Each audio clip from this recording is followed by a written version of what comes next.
Good morning, good afternoon, good evening, all. It's Bear here. And I'd like to welcome you to my YouTube channel, aboxwithnolid, a channel I'm creating not just to bring the awareness around the lived reality of complex trauma, but I really want to get into the understandings to enable you out there to use the resources you have access to and what you can create to support your healing, as well as how you can make little changes day by day to improve the quality of your life. Now, in this video, I'm continuing on with all the complexity around basically what we feel and how it drives our behavior. And here's another little way of looking at it. Another little way of just understanding what shapes, what drives our survival state, what drives our behavior, and all the responses we have to our traumatic past. And what I'm talking about is learning the ability to differentiate between a child's interpretation and an adult's. Now, this is not meant to sound insulting. This is where the majority of us are driven by the interpretations, decisions, or choices we made as little kids. How we interpreted our environment, how we interpreted what was being done to us, and how we were treated, how we were seen. How we responded to the deficits in our life, loss of parents, and so forth and so forth. That foundation drives our behavior more than the adult interpretations we have of those choices and decisions. That's what I'm trying to explain in this video. And it is a difficult one because a lot of people find this very, very threatening when you try to look at it or when you try to raise it in a discussion. But I've come, in all my years of being around this stuff, it is one of the most common defense structures we have.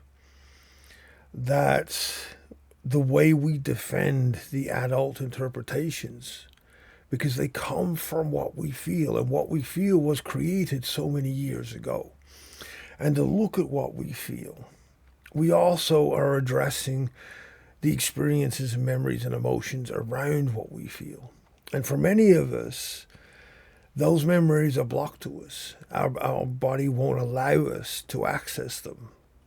We just can't remember because of the shutdown and the functional freeze states and so forth and so forth. But that still doesn't take away from their influence on our life, their influence on how we behave, because they drive what we feel. They drive what we seek, because the child within us is always trying to resolve them. And it is a tricky understanding to gain.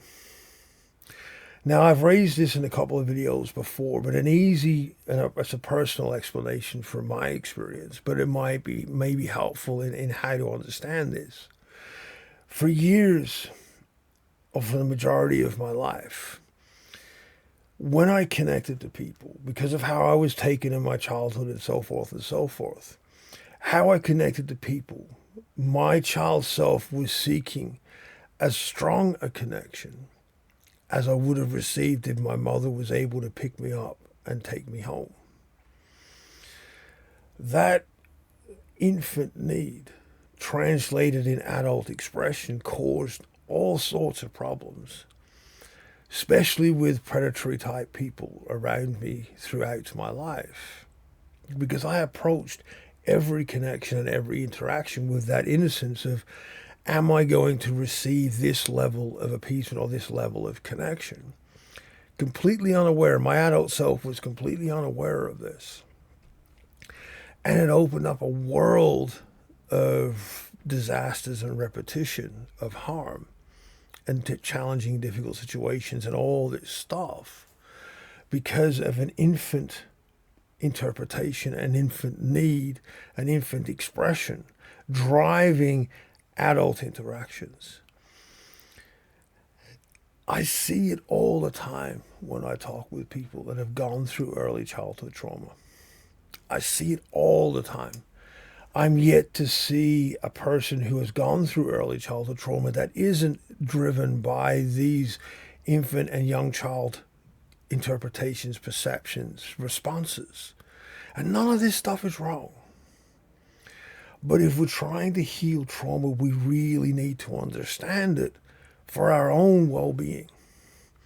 And it's also when we are starting to approach healing this, if we are targeting areas that are, without understanding their base, we can waste a lot of time and a lot of resources in getting that help and putting it to where it is actually needed.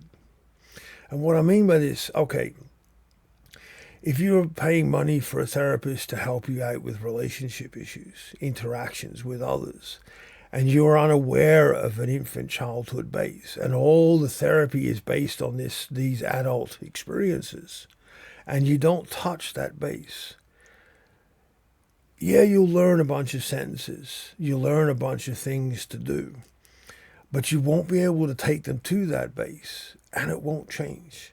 And all that money and resources and time and effort and the shame and everything that comes from it not working was not because the therapy wouldn't work and not because you were wrong. It's because of the awareness of where it began. And that is one of the concerns I have with the layers of what we access in the therapeutic world, especially with counselors and so forth and so forth. Because their qualifications, resources, and training doesn't empower them or doesn't support them enough to be able to pursue, and an hour session a week or a couple of times a week doesn't enable the ability to pursue getting to these core bases. And we need these understandings so we can address the base of what is driving our feelings that drive our behavior, that drive the nervous system and how we interpret and perceive and respond, and what drives what we seek. That's why this is such an important understanding to have. And in reality, it's one we have to find ways to come to ourselves. It took me a lot of years. And that's why I make this video, in the hope that by putting this idea out there, that you guys won't have to spend all those years floundering around in the dark going, well, what am I trying to actually find? What we're trying to find is how we responded, the decisions we made from our early childhood experiences. They can be the ones that are traumatic based, the ones that are deficit based, like a loss of a parent to a young child is a deficit base.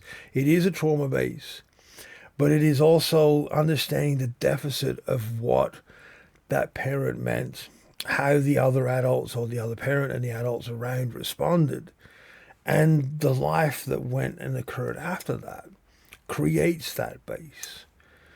Or if you're looking at it from being child removal and all of this sort of stuff, regardless of the reasons for removing, the removal process itself creates a set of interpretations and survival state responses that drive our behavior. And we need to understand that to direct the healing towards that, to be able to change. And this is also unique to each person. All our interpretations are slightly different because our epigenetics are also a big part of this process, because that's the information we draw upon to make those decisions, especially when we're very, very young. So, as I've said in several videos, how we feel drives our behavior. By taking the layers down into understanding what created how we feel, how we interpret it. We don't need to go into the graphic detail of the traumatic experiences, but we could look at it with a common sense approach and with a journal, mind mapping. There are many simple ways we can work to look at things. We can look at common occurrences in our life, common repetitions of experiences, and take them down into asking ourselves, okay, I was this old when this stuff happened. How would a child that age interpret it? How would they respond? and play with it in this sort of a context to discover how you responded. It is a hard journey to do. It is a challenging thing to do, but I find it is critical. In all the years of being around this stuff, it was the most difficult part I tried to get people to understand and value, because most people just don't want to go there. But think of it as an infection. If you don't treat the source, the infection just pops up somewhere else. And when all of us are struggling, we have so little resources when we're seeking therapy. We want to put the resources we can get to help us and the energies that we put into healing to where it's needed the most, to the source of that infection, to the source of that interpretation or response that drives what we feel, that drives our behavior, drives our actions, our goals, and everything. I hope this makes sense to you all. I can't stress enough how important this one is. So as always, I love you guys' comments and feedback. Please be mindful, please be safe, and respectful, and I'll see you all next time. Hope.